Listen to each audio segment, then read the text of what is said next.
Secundaria tercer grado. Tecnología.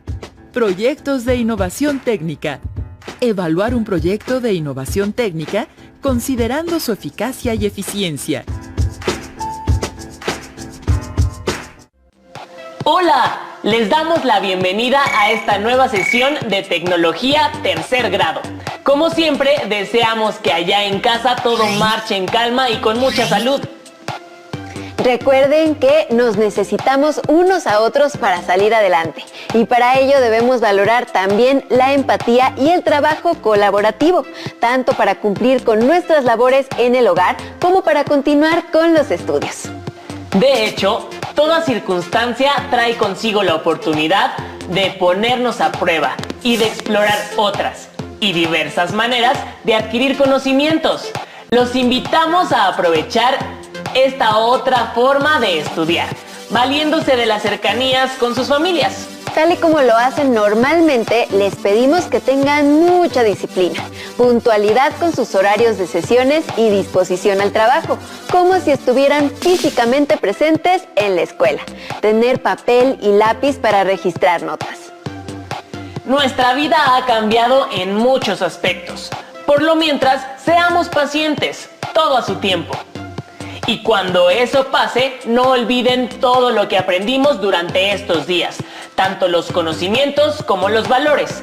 Ahora vamos a pasar al tema de hoy. Podemos encontrar tecnología en la mayoría de los ámbitos de nuestra vida y nos relacionamos con ella siendo sus usuarios, creadores o innovadores. Para estudiar tecnología en la educación básica, la dividimos en campos tecnológicos como el agropecuario y pesquero, de alimentos, de producción, de construcción, de la información y la comunicación, de la recreación y la salud. Queremos destacar que la asignatura de tecnología les ayudará a relacionar entre sí otras asignaturas escolares, por ejemplo, matemáticas, español, geografía o historia y otras que les permitirán desarrollar sus saberes, darle sentido y comprender cómo se interconecta el conocimiento, para dar lugar al desarrollo tecnológico que conocemos y del cual estamos seguros ustedes son partícipes innovadores y creativos. Ahora bien, seguramente se han preguntado cómo fueron los objetos antes de ser como los conocemos ahora. ¿Cómo se imaginan, por ejemplo, un artefacto lanzaobjetos?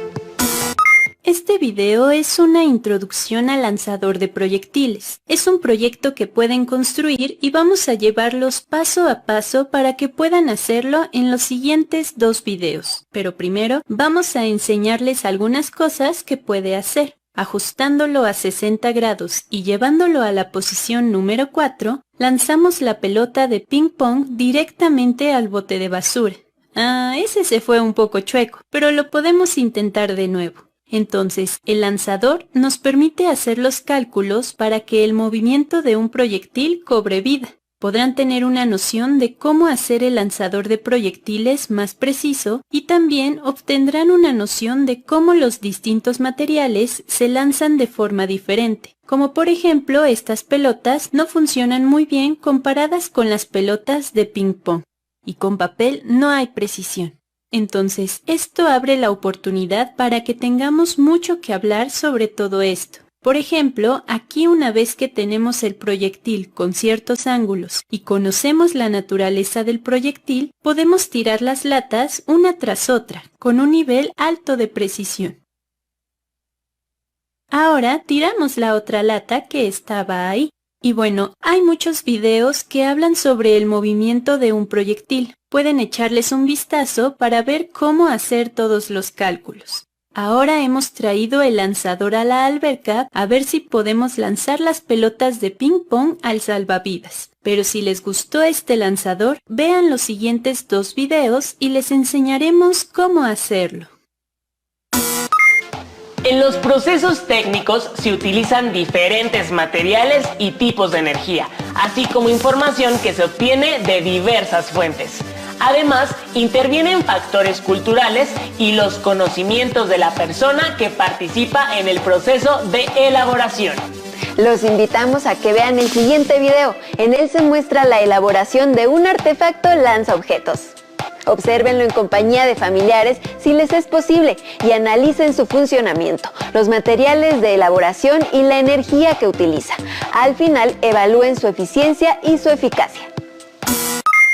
Hoy les vamos a mostrar cómo hacer un lanzador de proyectiles. Este lanzador se diseñó originalmente para una clase en una escuela de San Diego, por un profesor de ingeniería. Este lanzador tiene varias partes. Hablemos de cada una. Esta parte está hecha de 3 piezas de madera, 2 de 1 pie cuadrado con un grosor de 3/4 de pulgada, y es madera contrachapada de roble. Y tenemos otra pieza de 5 pulgadas, también de madera contrachapada, con un grosor de 3/4. Primero hablemos de esto. Esta pieza tiene varios huecos distribuidos por cada 10 grados a lo largo de un arco y tiene un tornillo de 5/16 que podemos quitar y poner para cambiar el ángulo del lanzador. Por acá tenemos otra pieza. Esta es una pieza de PVC de 2 pulgadas que está atornillada a esta pieza de aluminio de 3/4 de pulgada, que a su vez está unida con un tornillo metálico de 1/4 por pulgada y media. Y luego, si observan de este lado, aquí hay un bloqueo, que es un tornillo de 5/16 que hace que la barra metálica se detenga, lanzando la pelota de ping pong. También tenemos un pivote, que es un tornillo de 5/16 y 2 pulgadas de largo. Y esta pieza metálica es una barra de aluminio de 3/4 de pulgada cuadrada por 11 pulgadas de largo. Y después tenemos un tornillo de 5/32 que sujeta el resorte. El resorte es de 15/32 por 3 pulgadas. Y después tenemos otro tornillo de 5/16 que pasa por este hueco, pero está anclado debajo de esta superficie. Ahora echemos un vistazo a la parte interna. Aquí tenemos otros orificios. Este es un orificio de 5/8 en el centro y 1 pulgada en el exterior. El orificio de 1 pulgada tiene una profundidad de 1/8 y el orificio de 5/8 tiene una profundidad de aproximadamente media pulgada. Eso permite que las tuercas y arandelas en la parte trasera de estos tornillos puedan situarse en esta pieza, y así las 2 piezas de madera encajan, lo que permite un lanzamiento de 0 grados. Y también tenemos 2 bisagras de 2 pulgadas y media. Ese sería el lanzador. Empecemos. Ok, este es el diseño original de nuestro lanzador. Tenemos el mecanismo para el ajuste de los ángulos y cuando jalamos esto podemos lanzar. Básicamente así es como funciona. Y podemos quitar este tornillo, dejarlo a un lado y bajar esto para que quede plano. Entonces, lo que van a necesitar es una sierra para cortar madera. Puede ser una sierra circular. También necesitan un taladro para hacer los orificios, una escuadra, una como esta sirve, pero también pueden usar una como esta. Necesitarán un transportador para medir los ángulos, una lima es importante, también necesitarán una llave inglesa y algunas otras cosas como un serrucho, desarmadores y brocas para madera. Aquí tenemos una placa de madera contrachapada de 3/4 de pulgada y por acá están todas las partes que necesitamos, como el PVC, las arandelas, las tuercas y también tenemos diferentes tornillos, el resorte y la barra de aluminio. Entonces, empecemos haciendo la primera perforación, que será para el tornillo de 5/16 que sostendrá el resorte en su lugar. Ese tornillo. Entonces, pondremos una tuerca en cada lado del tornillo y apretaremos para mantener todo en su lugar. Aquí usamos una broca plana de pala de 7/8, a la que le pusimos cinta en 1/4 de pulgada para que la profundidad sea solamente de esa medida. Eso nos permite hacer otro orificio, pero ahora usando una broca de 5/16. Así podremos poner el tornillo en la madera. Ahora, este es un patrón dibujado en la computadora que usaremos para hacer los ángulos. Aquí usamos una broca pequeña de 3/32 para perforar los orificios. Así será más fácil perforar orificios más grandes con una broca de 5/16, que es el tamaño del tornillo que usaremos. Así que los orificios pequeños nos sirven como una guía para crear esos orificios más grandes en el lugar exacto.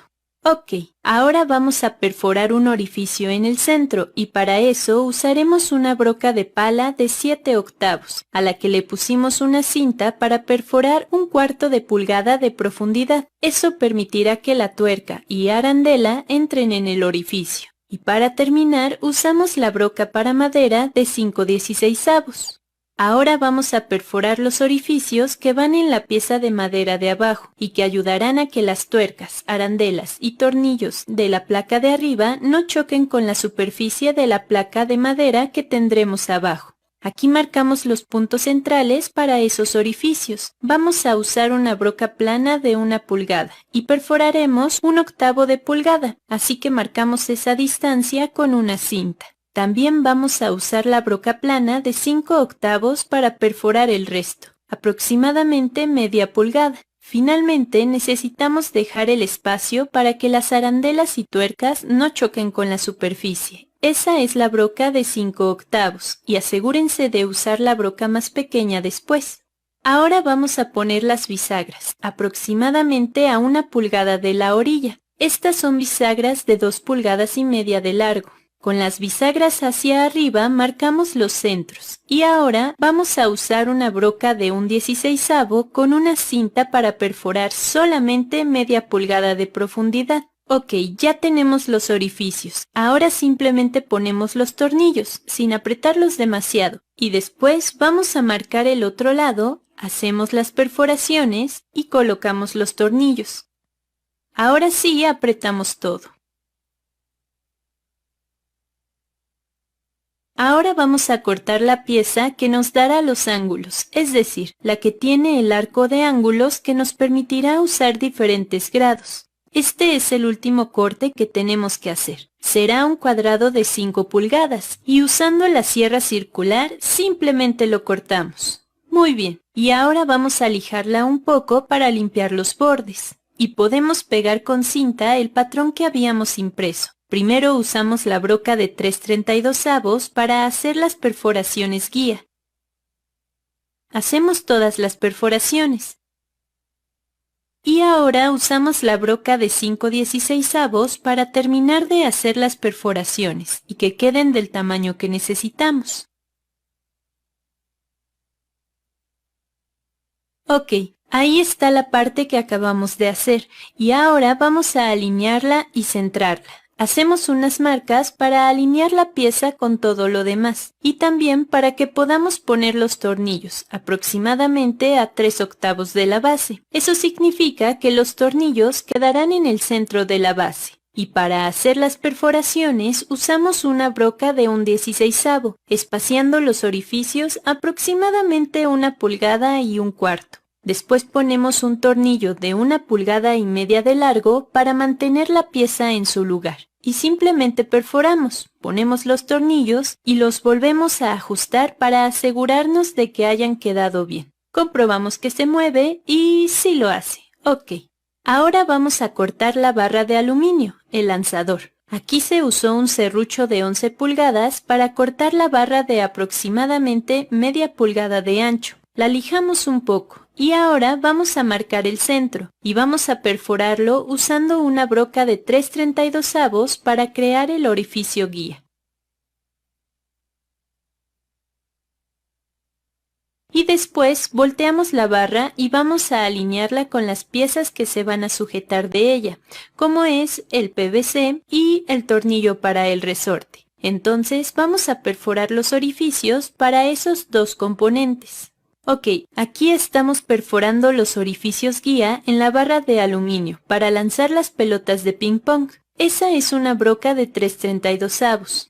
Y ahora que ya tenemos las guías, podemos hacer los orificios más grandes para el tornillo y para el tornillo de metales que va a sujetar el PVC. Ahora hacemos la plataforma de PVC. Vamos a cortarlo a la mitad usando una prensa y el serrucho. Y para que quede bien necesitamos reposicionarlo un poco. Ahora, el serrucho siempre deja una superficie irregular, así que la podemos limpiar con una navaja. Tengan mucho cuidado cuando hagan eso para que no se vayan a cortar. Y después pueden usar la lija para suavizar los bordes. Ahora vamos a marcar el centro aproximadamente a 3/8 de la orilla. Perforamos y hacemos el orificio final. Ahora ensamblemos todos los componentes. Vamos a insertar las arandelas y tuercas arriba y luego arandelas y tuercas por abajo. Esto sujetará el resorte. Después vamos a poner el tornillo acá y vamos a insertar el pivote con sus arandelas y después 2 arandelas y 2 tuercas y una arandela de seguridad. Apretamos todo muy bien y nos aseguramos de que la barra de aluminio pueda girar libremente.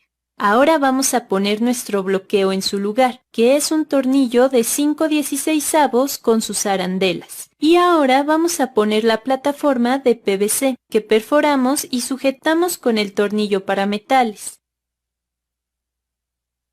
Podemos usar el desarmador para que quede en su lugar. Y apretamos.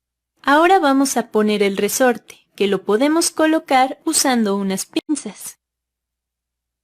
Finalmente vamos a llevar nuestro lanzador afuera para hacer algunas pruebas.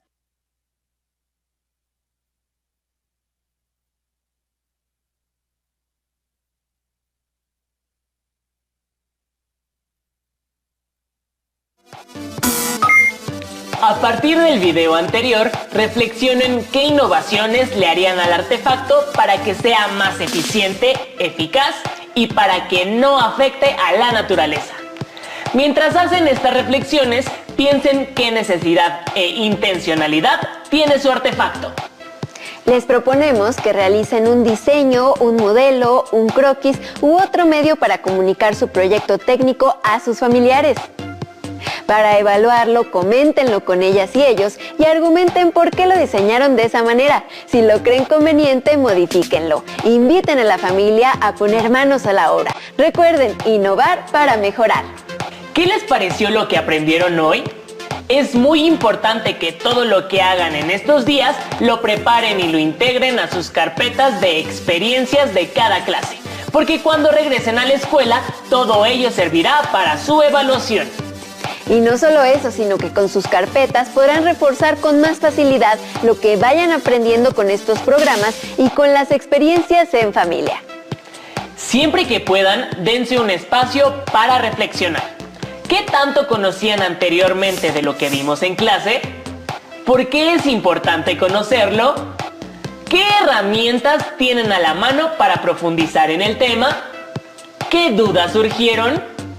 ¿Cómo pueden compartir este conocimiento y estas preguntas con otras personas?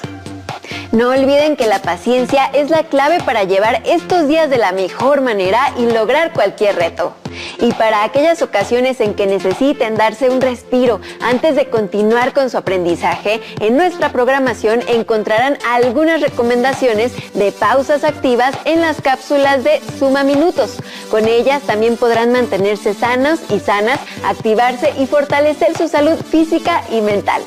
Esto fue Aprende en Casa. ¡Hasta la próxima!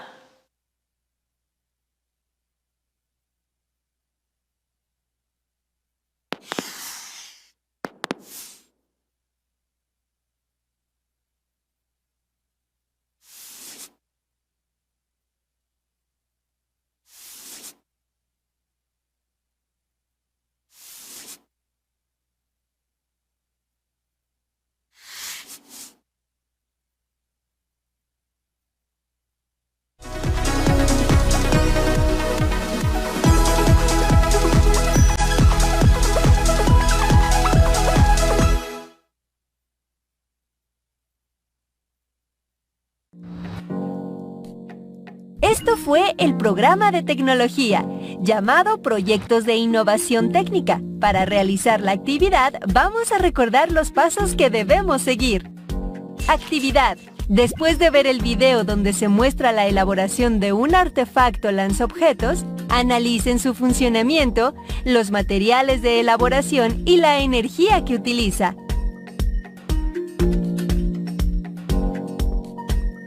Evalúen su eficiencia y su eficacia.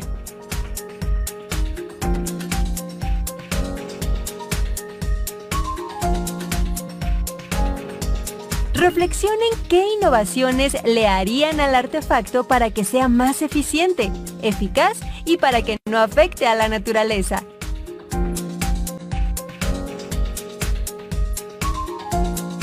Realicen un diseño o un modelo de su propio artefacto.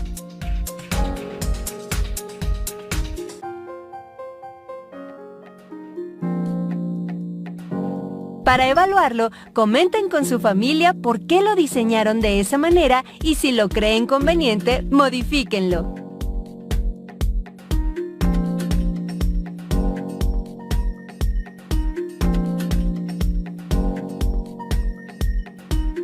Es muy importante que una vez realizada la actividad, guarden sus anotaciones en la carpeta de experiencias.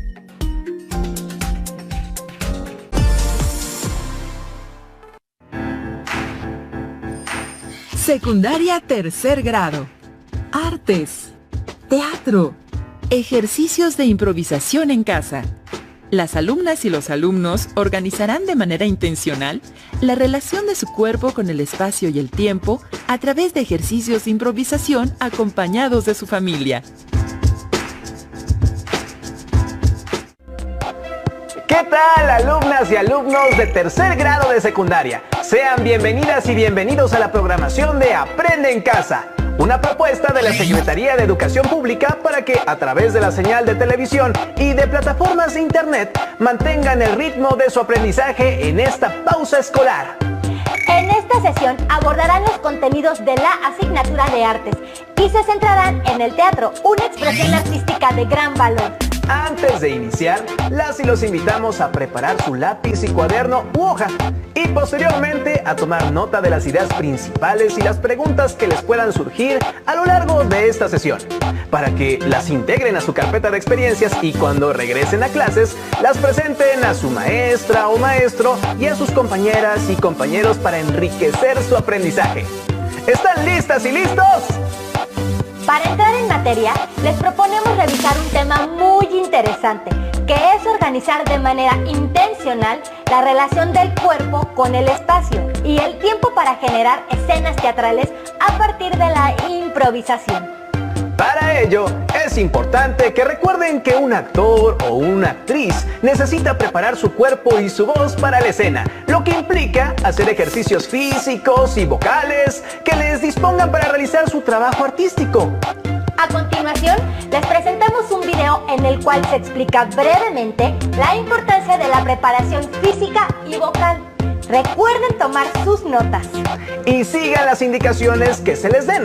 ¡Corre video!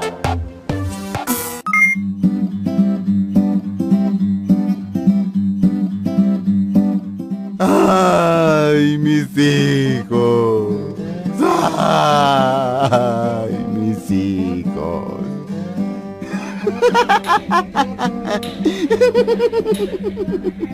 Cualquier personaje reacciona ante situaciones concretas. Por eso, es necesario tener presente qué recursos vamos a utilizar que lo hagan creíble, como su manera de moverse y desplazarse,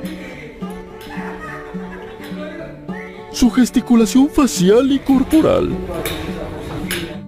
así como el tono, el volumen, la dicción e intensidad de la voz.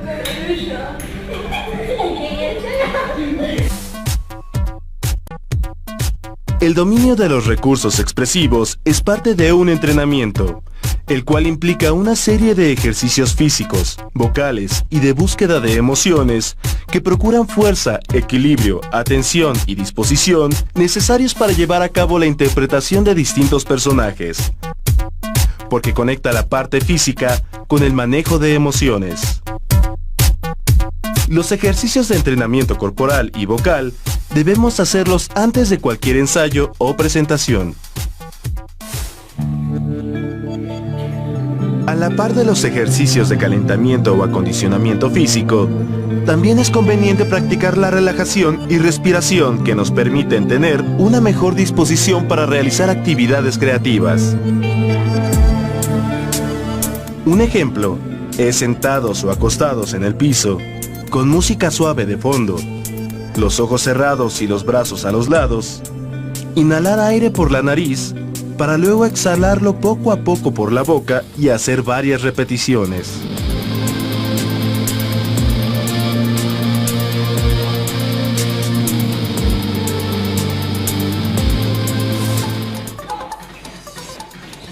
Los ejercicios de calentamiento o entrenamiento se realizan a partir de secuencias de movimiento, como mover cuello adelante y atrás, 10 tiempos, mover hombros en círculos adelante, atrás, 10 tiempos, levantar rodillas o girar tobillos, 10 tiempos, entre muchos otros. También es importante hacer ejercicios de calentamiento vocal para colocarla, proyectarla y manejar distintos tonos, volúmenes y ritmos. Por ejemplo, leer un texto con diferentes tonos de voz.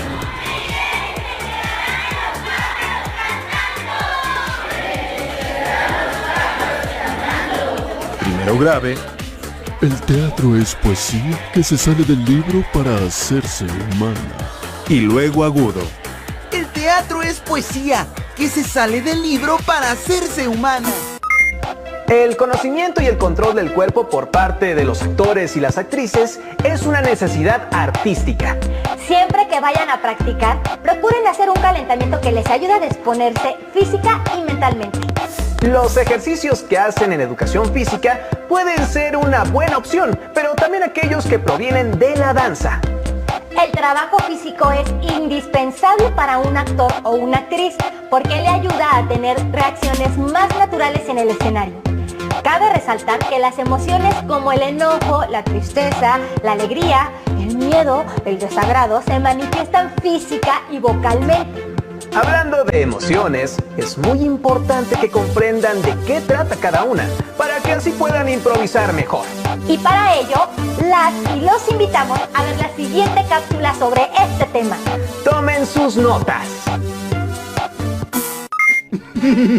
Hola. Hola. Esto es para ti. Gracias. Dime qué es. Ábrelo. Te va a gustar. Oh, no es nada. ¡Qué grosera! Discúlpame, pero quería que los alumnos observaran cómo puede cambiar tu rostro de una emoción a otra. La emoción nace de manera espontánea debido a un estímulo. Es la reacción afectiva o de ánimo ante una situación determinada. Los cambios anímicos que tenemos se van registrando en la memoria y van a constituir lo que en teatro se denomina memoria emocional, que permite recrear emociones y sentimientos. Las emociones se asocian a imágenes que parten del recuerdo de nuestras vivencias y constituyen una parte de nuestra memoria visual. En la práctica de teatro, usarás estos recursos para crear distintos tipos de personajes. Me fui a pasear, me fui internando más y más y más y más y más en el bosque. Perdí toda la noción del tiempo y también de mi ubicación. Por lo tanto, me perdí. A altas horas de la noche desciende bastante la temperatura y nuestro cuerpo va reaccionando ante ese frío. Estamos desesperados y nos estamos valiendo nada más de nuestro propio cuerpo para calentarnos.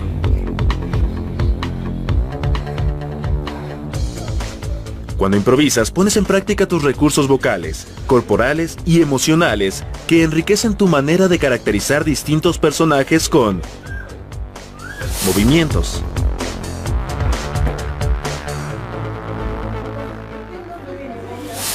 gestos,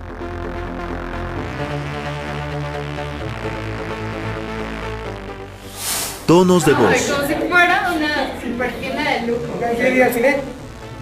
Pues sí, claro, queremos y que estamos felices. Luego me siento realmente fabuloso porque te amo. ¿Sabes? Te siento lo mismo por ti. Formas de hablar. Así te pones precio. Me dijo tu mamá que me llevaras al hospital. Vámonos. Ay no, mejor tú. E incluso formas de sentir o reaccionar ante una situación. ¡Wow! No puede ser. El viaje a Madrid. No me importa.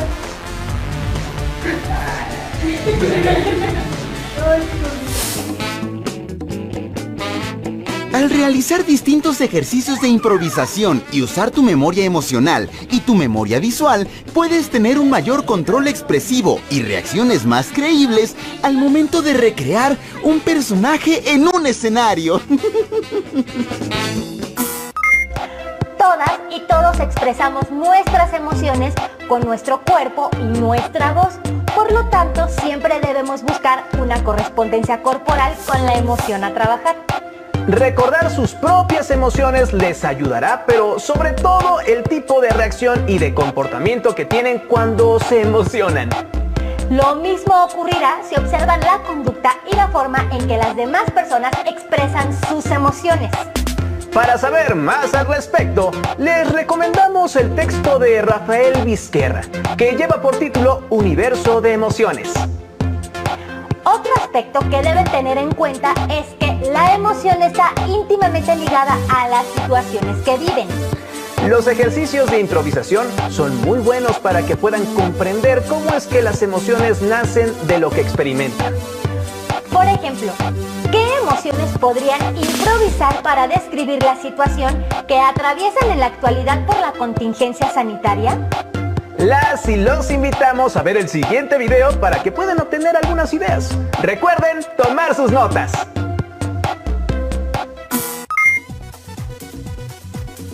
En nuestra vida diaria hay una manifestación constante de emociones que son consecuencia de las situaciones que vivimos y nos hacen reaccionar. En el teatro los personajes también expresan estados de ánimo, a partir de los que accionan y reaccionan de diversas maneras, desplegando emociones de acuerdo con la situación que viven. Cada personaje tiene una personalidad y a partir de ella responde a las diferentes situaciones que se le presentan. Por ejemplo, pueden ser arrogantes, pero su personalidad cambia cuando sucede algo inesperado. Y sus acciones ya no son arrogantes, sino desesperadas. Puedes observar cómo, a través de las situaciones, van cambiando las emociones de los personajes.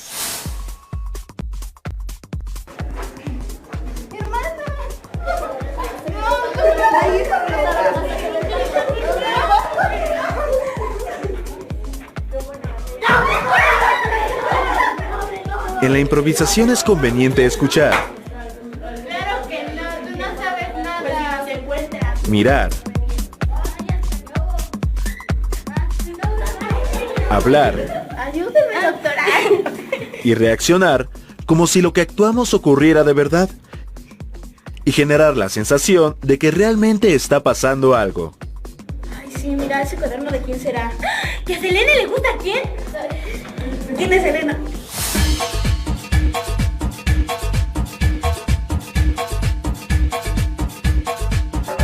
Además, las acciones y reacciones que se dan durante una improvisación generan un ritmo que hay que mantener para evitar que las escenas se vuelvan monótonas o aburridas.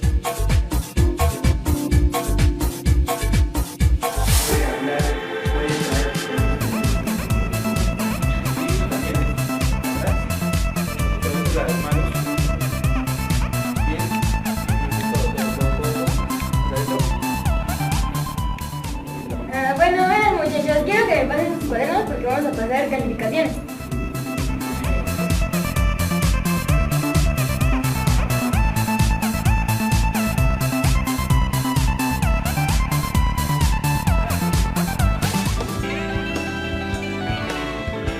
La improvisación puede hacerse de manera individual y colectiva. Cuando improvisamos distintas situaciones, podemos experimentar emociones que nos ayudan a ser más expresivos con nuestro cuerpo y nuestra voz.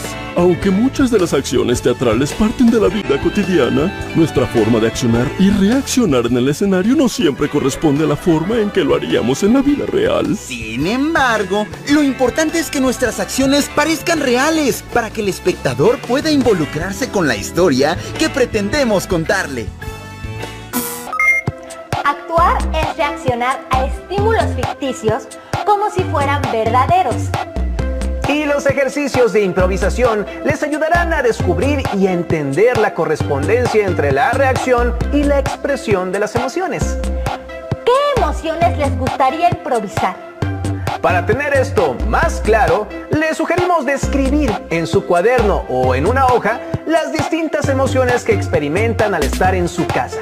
Posteriormente, integren su descripción a su carpeta de experiencias. Cabe señalar que es necesario que experimenten y comprendan que en la improvisación es muy importante que sus reacciones se relacionen con sus gestos corporales y faciales. Para comprender mejor esta relación, las y los invitamos a que vean el siguiente video y a que tomen sus respectivas notas. Los sentidos del gusto, el oído, el olfato y el tacto son la fuente principal de nuestro conocimiento del mundo exterior y de nuestro propio cuerpo. En los seres humanos, el sentido más desarrollado es el de la vista. En el teatro es necesario que las emociones sean visibles. Porque a través del cuerpo, el gesto y la voz, las mostramos al espectador. Así, la palabra o el silencio, la inmovilidad o el movimiento, el gesto o la indiferencia, nos ayudan a que la interpretación de nuestro personaje sea más completa en cada acción y reacción.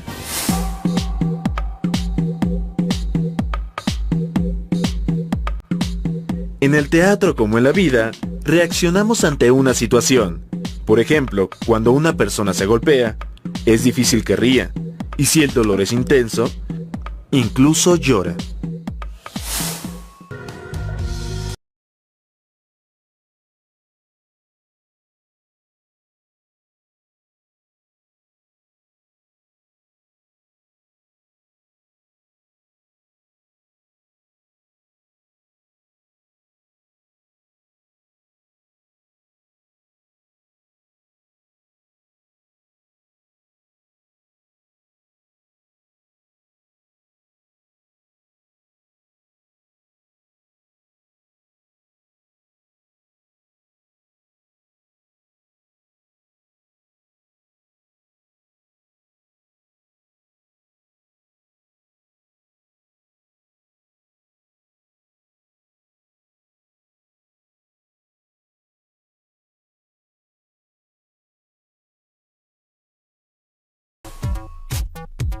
Los recursos internos que utilizamos al interpretar un personaje se apoyan en emociones, recuerdos y sentimientos de experiencias personales.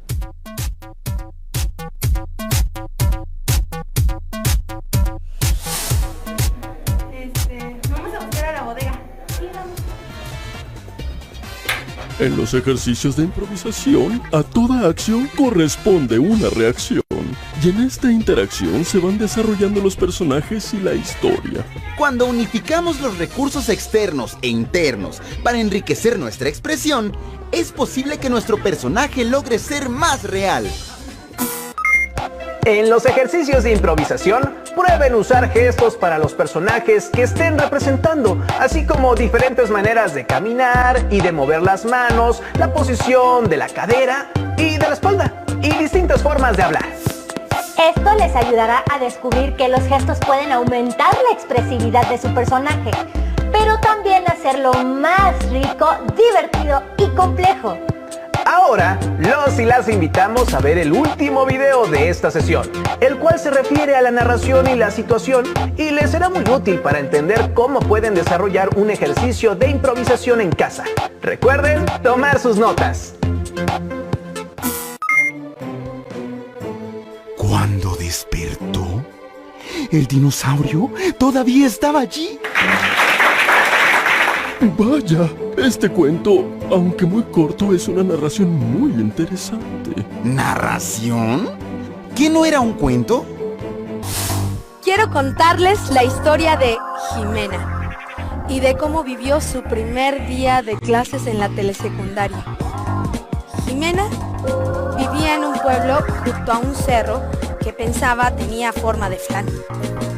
Le encantaba andar en bicicleta porque el paisaje natural... Una narración es una exposición detallada de una situación o de hechos agrupados en una historia, un cuento o relato, en la que diversos personajes se enfrentan a algún tipo de conflicto.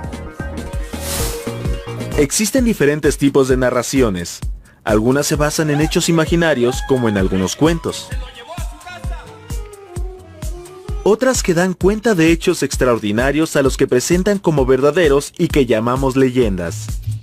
Y juró ante el cadáver de su amada vigilar su sueño eternamente. Así pasaron días, meses y años. Los cuerpos de los príncipes se fueron cubriendo de tiempo. En nuestros días podemos ver sus cuerpos sepultados por la nieve. Y las anécdotas, que son narraciones de cosas curiosas, divertidas o increíbles que nos sucedieron.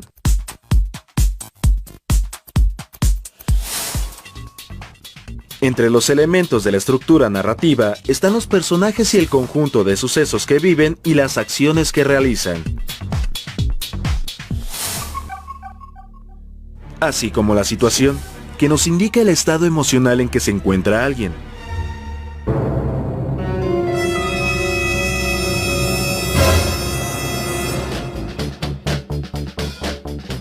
¿Qué habrá sentido el personaje del cuento de Augusto Monterroso al ver al dinosaurio? ¿Qué situación vivió ante este espectáculo? Otros elementos de la estructura narrativa son la anécdota, que es la historia. En general se cuenta en orden cronológico, y el conflicto o problema central, es decir, el lío o aprieto que el personaje debe resolver.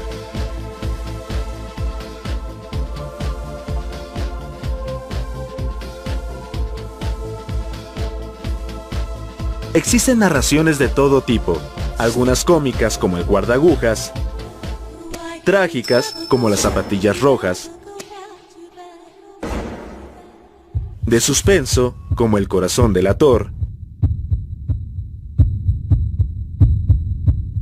y de terror como las leyendas El jinete sin cabeza,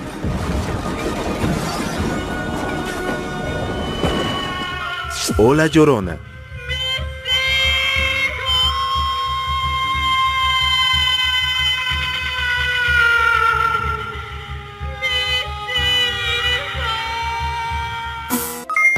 Cabe resaltar que existen diversos tipos de narración, como el mito, la leyenda, la anécdota, el cuento y la novela. Y el teatro cuenta con una historia al mostrar a seres humanos, es decir, personajes realizando acciones.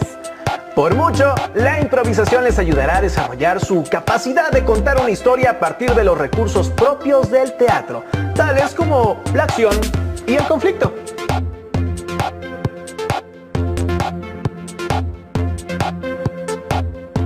Ahora las y los invitamos a que investiguen una leyenda de su localidad y la escriban para que tengan claro cuál es la historia.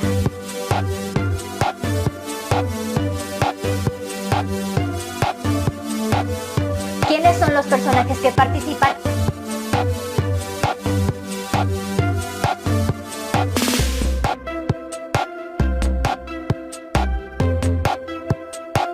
¿Y cuál es el conflicto vivido?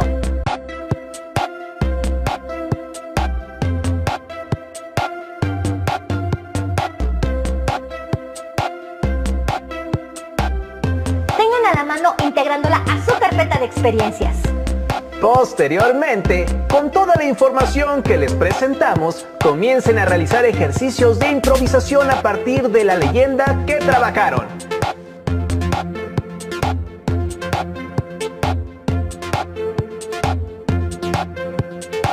De ser posible, asignen personajes a los miembros de su familia y con base en la historia propongan corporalmente acciones y diálogos.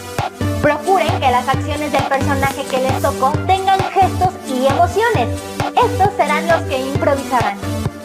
Asimismo, que las acciones y los diálogos que construyan en conjunto sean coherentes con la situación planteada en la leyenda. Pueden tomar fotografías del proceso creativo para guardarlas en su carpeta de experiencias y posteriormente, al regresar a clases, mostrarlas a su maestro o maestra, así como a sus compañeras y compañeros.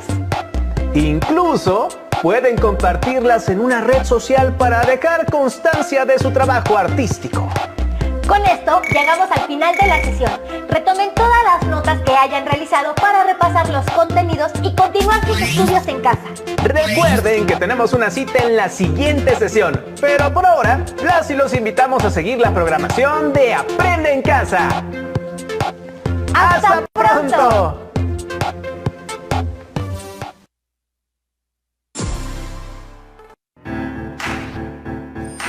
Secundaria tercer grado. Español. Mapas conceptuales.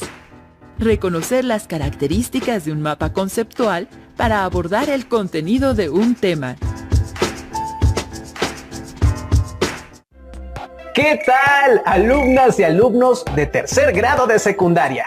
Les damos una cordial bienvenida a la programación de Aprende en Casa, una propuesta diferente para que mantengan el ritmo de su aprendizaje. Estas sesiones les serán de beneficio en su crecimiento personal y académico cuando regresen a clases una vez que superemos exitosamente esta contingencia. En esta ocasión, trataremos un tema de la asignatura Español tercer grado. Nos referimos a los mapas conceptuales, con la finalidad de que aprendan a establecer relaciones entre conceptos.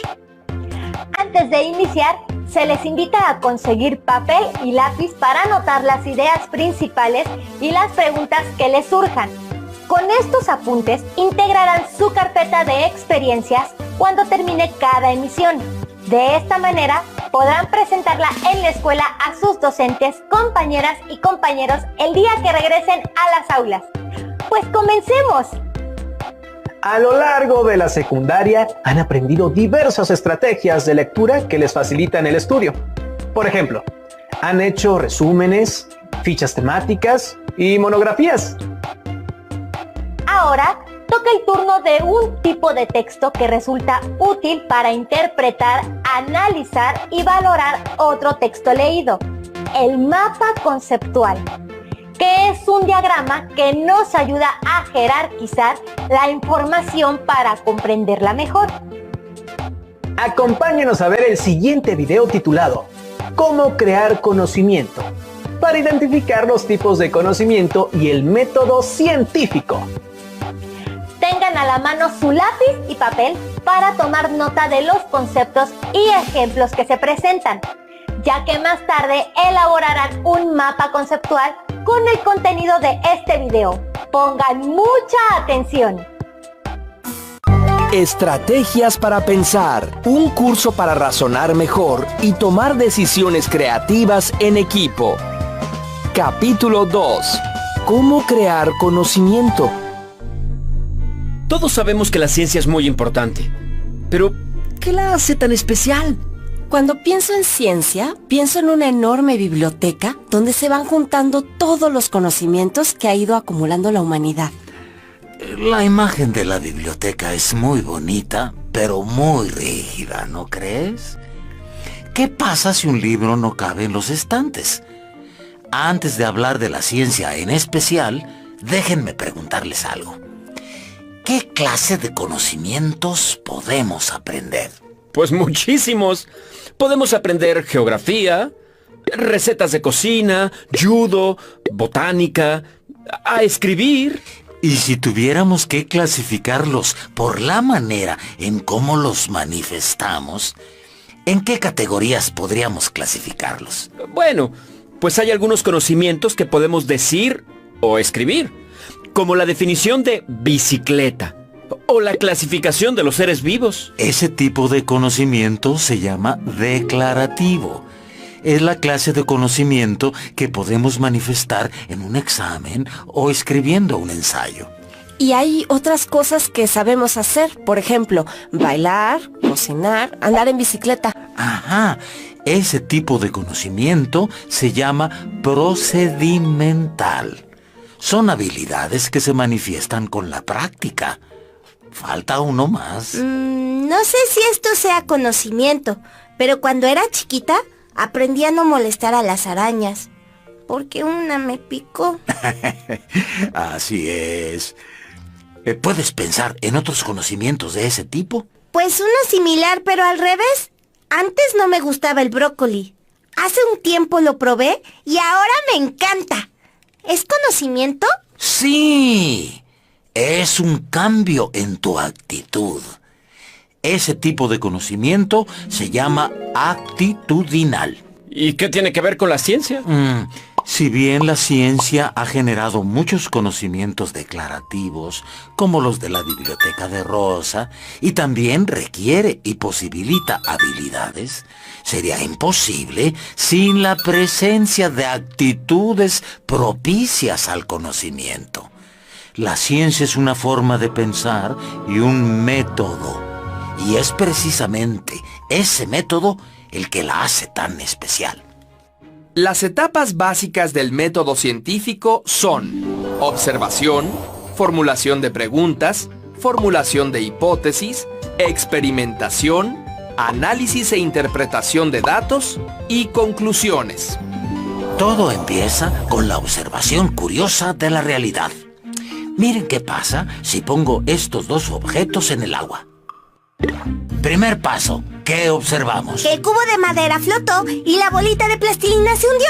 Segundo paso. Hacernos una pregunta. ¿Por qué la madera flotó y la plastilina se hundió? Tercer paso. Hipótesis. Porque el cubo es más liviano y la plastilina más pesada. Cuarto paso. ¿Qué experimento podemos hacer para probar esa hipótesis? ¡Ya sé! Este pedacito de plastilina es más ligero que el cubo de madera. Si la hipótesis de Tito es cierta, los dos tendrían que flotar. El experimento probó que la hipótesis estaba equivocada. Nueva hipótesis. La flotabilidad no tiene que ver con el peso, sino con la densidad. O sea, con cuánta masa tiene un volumen determinado. Creo que la madera es menos densa que el agua y la plastilina más densa. ¿Cómo podemos probar esa hipótesis? Si hubiera una manera de que la plastilina ocupara más volumen manteniendo su peso... ¡Claro! Yo sé cómo hacerlo. Nuevo experimento. Si la nueva hipótesis es cierta, este objeto, aunque pesa lo mismo, ahora desplazará un volumen mayor de agua y no se hundirá. ¡Bien! ¡Sí flotó! ¡Felicidades! Llegamos a una conclusión. El empuje que experimenta un cuerpo hacia arriba depende del volumen del líquido que desaloja. Acaban de descubrir el principio de Arquímedes. Si tan solo Arquímedes no se les hubiera adelantado unos cuantos miles de años. Solo faltaría hacer mediciones y cálculos para expresarlo de manera matemática. Pero no se preocupen, Galileo también se les adelantó ya. Durante mucho tiempo, mucha gente ha basado sus conocimientos en creencias. Por ejemplo, la creencia de que nada más pesado que el agua podría flotar en ella. La gran aportación del pensamiento científico fue poner a prueba las creencias, es decir, contrastar nuestras ideas con la evidencia y llegar a conclusiones usando la lógica. Evidencia y lógica son las dos claves del pensamiento científico. Conforme se van acumulando evidencias específicas, se usa el razonamiento inductivo para proponer principios y leyes científicas generales. Si cada vez que, dadas ciertas condiciones, ocurre el mismo fenómeno, podemos pensar que hay un principio general detrás de todos los fenómenos. Por ejemplo, la observación de los movimientos de los objetos en la Tierra y de los planetas en el espacio llevaron a Newton a la conclusión de que obedecían a los mismos principios, lo que llevó a la formulación de las leyes de la gravitación universal. Muchas veces es posible articular los principios y las leyes en explicaciones completas de fenómenos. Estas explicaciones se llaman teorías y también están basadas en evidencias y en lógica. En una teoría científica, todos los principios y las observaciones encajan. Un ejemplo de teoría científica es la teoría de la deriva continental, que explica cómo los continentes no están fijos, sino que se han movido y se seguirán moviendo lentamente, lo que explica muchos fenómenos, como la presencia de fósiles similares en lugares muy lejanos o la formación de cordilleras. Otro ejemplo es la teoría de la gravitación universal, o la teoría de la evolución, que sirve como marco explicativo para muchos fenómenos biológicos. Ahora bien, el razonamiento inductivo no es perfecto. Aunque todos los patos que hayas visto sean blancos, eso no significa que no existan patos de otro color.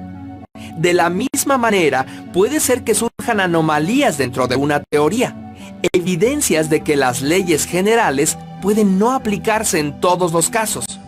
La teoría de la deriva continental planteaba que el movimiento provenía de alguna fuerza externa, como las mareas. Observaciones posteriores demostraron que la fuerza provenía del interior de la Tierra y que el movimiento no solo era de los continentes, sino de las plataformas completas donde estos se asentaban. Ahora tenemos la teoría de la tectónica de placas, que tiene mayor poder explicativo que la anterior. De la misma manera, Einstein mostró que había escenarios donde las leyes de Newton no aplicarían como estaba previsto. Por ejemplo, en los casos donde el movimiento se aproximara a la velocidad de la luz. Las buenas teorías, además de dar explicaciones, son capaces de hacer predicciones.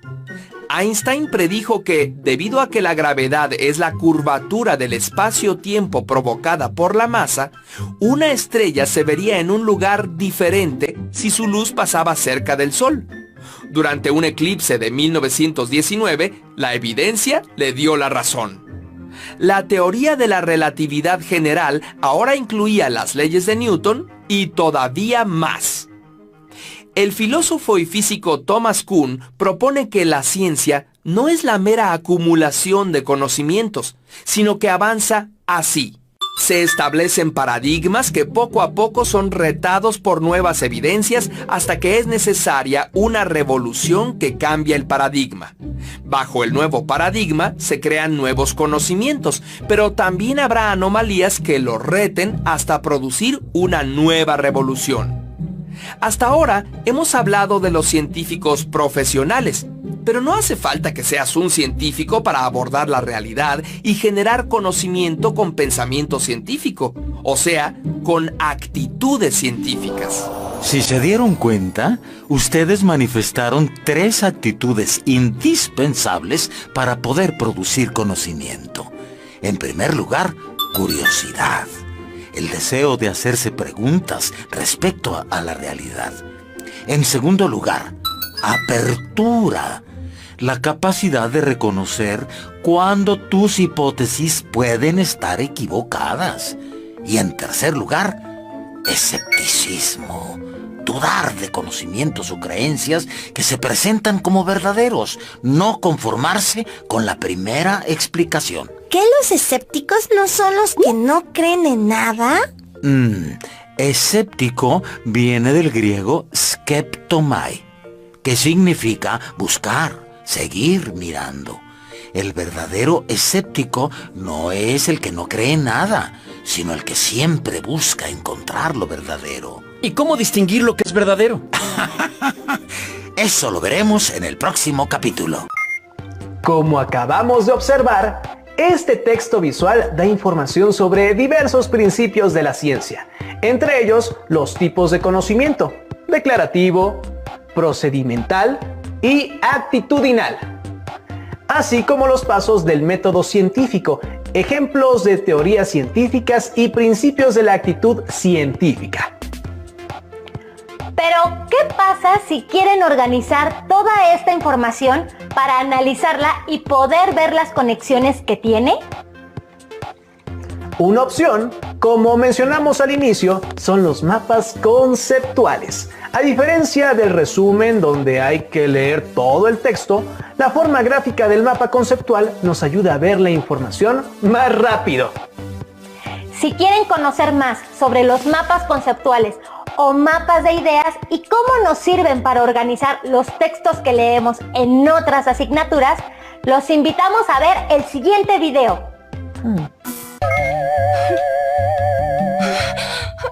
No me quedó claro lo de los mapas conceptuales. Y todo por distraída. ¡Sufro! Cayetana, ¿por qué sufres? Me dejaron de tarea cocinar un mapa conceptual sobre las proteínas. Pero no tengo idea de cómo hacerlo. No te preocupes. Tengo a un experto que nos puede ayudar a elaborar esta receta. Bienvenidos a su programa Cocina de Autor. Hoy, en el segmento Esta palabra ya se coció, vamos a pedirle a Pepe Papas que nos explique qué es un mapa conceptual y cómo se cocina. No es un platillo difícil. Un mapa conceptual es un tipo de diagrama que representa esquemáticamente ideas y conceptos relacionados entre sí. Esta información organiza el conocimiento de manera jerárquica. Pepe, ¿y para qué sirve cocinar un mapa conceptual? Puede servir para identificar los conceptos o ideas más importantes, así como las ideas secundarias. Valorar los conocimientos previos que tenemos de un tema. Evaluar nuestros aprendizajes adquiridos. utilizarlo como estrategia de aprendizaje. Muy bien. ¿Estamos listos para empezar? ¿Cuáles son los ingredientes? Sí, déjame decir a mí los ingredientes de los mapas conceptuales. ¿Sí? Los ingredientes son conceptos, palabras de enlace, proposiciones, líneas de unión. Muy bien, Cayetana. Veamos de qué se tratan. Conceptos. Son los hechos, situaciones, eventos u objetos que se representan en círculos o recuadros llamados nodos. Palabras de enlace. Son aquellas que permiten, junto con el concepto o la idea, construir oraciones con un significado lógico. Por ejemplo, las preposiciones, conjunciones, nexos, etc. Proposiciones. Representan la unión de dos o más conceptos mediante una palabra de enlace. Y líneas de unión. Por lo regular, en los mapas conceptuales se utilizan líneas o flechas para unir los diferentes conceptos o ideas. Suenan muy apetitosos los ingredientes. Pero ¿cómo se cocina un mapa conceptual? Su preparación es muy fácil. Manos a la obra. Primero seleccionamos el tema a trabajar. Después leemos la información que obtuvimos. Luego identificamos las ideas o conceptos principales y las ideas secundarias. Elaboramos una lista con ellas. Sazonamos y seleccionamos las ideas que tengan el mismo nivel jerárquico. Unimos con palillos, líneas de unión, los conceptos secundarios y subsecuentes. Picamos y anotamos sobre cada palillo palabras de enlace. Aderezamos y definimos la forma del nodo, óvalos, nubes, rectángulos, etc. Y para que sepa más rico, utilizamos imágenes que condimenten. ¡Ojo! Para no salar el platillo, podemos usar diferentes colores para cada jerarquía. Y por último, lo servimos y a chuparse los dedos. ¡Guau! ¡Qué fácil es su preparación! Ya cociné mi mapa conceptual y me quedó de rechupete. Bueno, casi. Pero la práctica hace al chef.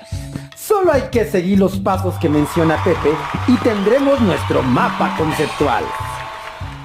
Así es, y esta palabra ya se coció. Gracias por esta receta, Pepe. Pero antes de irnos, quiero leerles una frase de Walt Disney. Si tienes un sueño y crees en él, corres el riesgo de que se convierta en realidad. Esto fue La Cocina de Autor. Nos veremos muy pronto con más recetas para ustedes. ¡Hasta la próxima! Como vimos, hay elementos clave que un mapa conceptual debe tener para que cumpla su función: los conceptos, las líneas de unión y las palabras de enlace.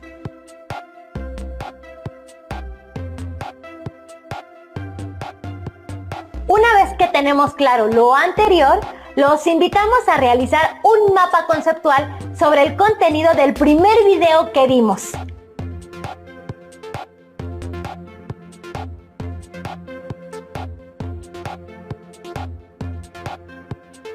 Ya tienen el primer insumo, la lista de conceptos que anotaron. Con ella pueden comenzar a jerarquizar. Sigan las recomendaciones que se dieron en el anterior video, como usar distintos colores para clasificar los diferentes niveles de jerarquía de la información.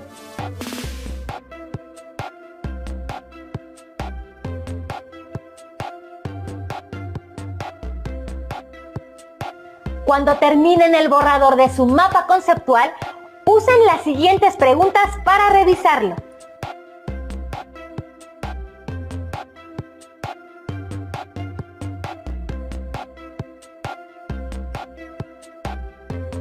¿La información está jerarquizada adecuadamente o es necesario mover algo de lugar?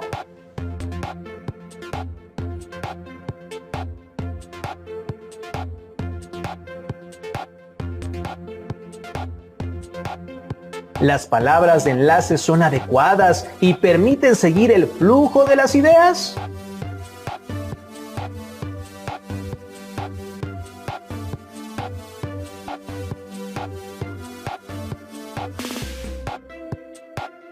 ¿Están los ejemplos correctamente vinculados con los nodos del mapa conceptual?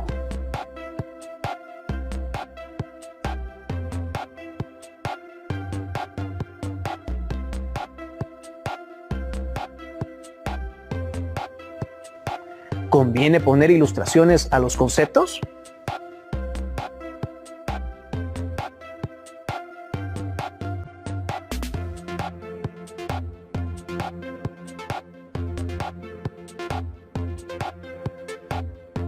¿El mapa conceptual está bien distribuido para que sea legible?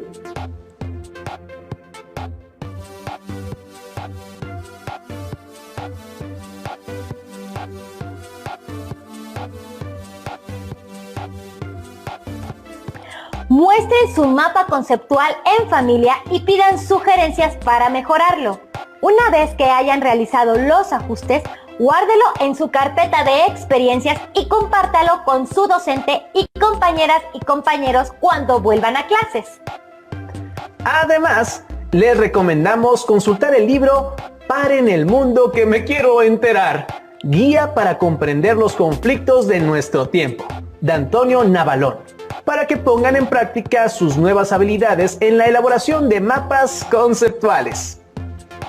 Pueden encontrar este libro en el acervo de su biblioteca escolar, así que no olviden consultarlo cuando regresen a sus aulas. Esperamos que esta sesión les haya sido útil para continuar con su formación académica. Nos vemos en la próxima transmisión de Aprende en Casa. ¡Hasta luego!